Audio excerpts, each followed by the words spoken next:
Nous n'avons jamais ouvert les yeux à cette vérité capitale qu'est notre mise de côté par la croix du Seigneur Jésus. C'est nous-mêmes tels que nous sommes par nature qui sommes au chemin de notre propre victoire. Nous ne l'avons jamais compris et par suite jamais accepté. Nous n'avons jamais pu réaliser tout ce que cela signifie, toutes les conséquences que comporte un événement de cette envergure. Nous n'avons pas vu que c'est de ce moment-là seulement que peut dater le «ce n'est plus moi», tant désiré. J'ai été crucifié avec Christ, dit l'apôtre, cependant je vis, mais ce n'est pas moi, c'est Christ qui vit en moi. Galates 2:20. Il n'est plus question alors de choisir notre propre chemin, de faire les choses à notre idée, de n'avoir notre volonté qu'à nous. Non, nos désirs personnels et nos programmes établis de notre vie n'est plus les priorités.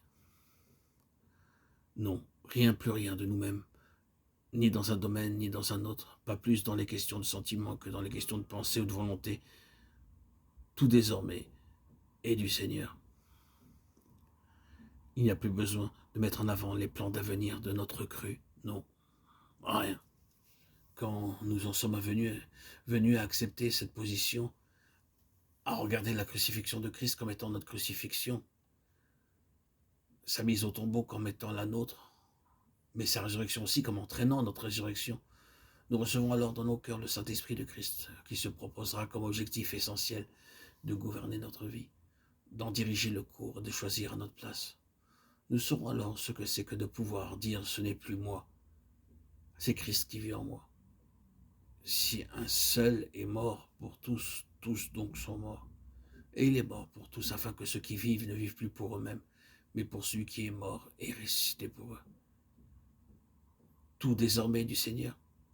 Et cela grâce à la puissance, grâce à l'énergie propre de l'Esprit qui habite en nous. Il y a quelque chose d'extrêmement entier, quelque chose qui va tout outre et ne fait pas de quartier la vie naturelle.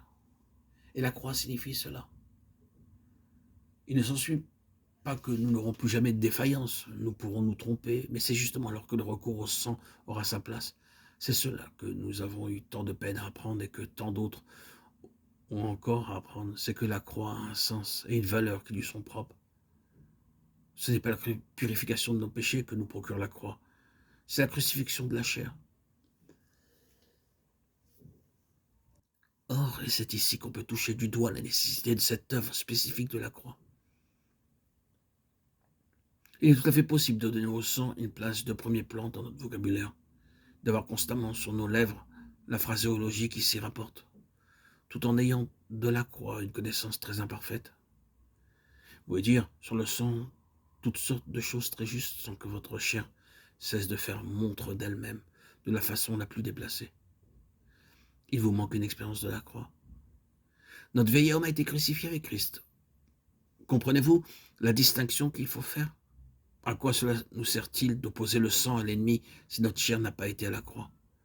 Si vous n'êtes pas passé par cette intense réalisation de la croix qui marque la fin de l'homme naturel, Satan reviendra par la porte de derrière et malgré toutes vos belles phrases sur le sang, vous serez battus sur tous les points.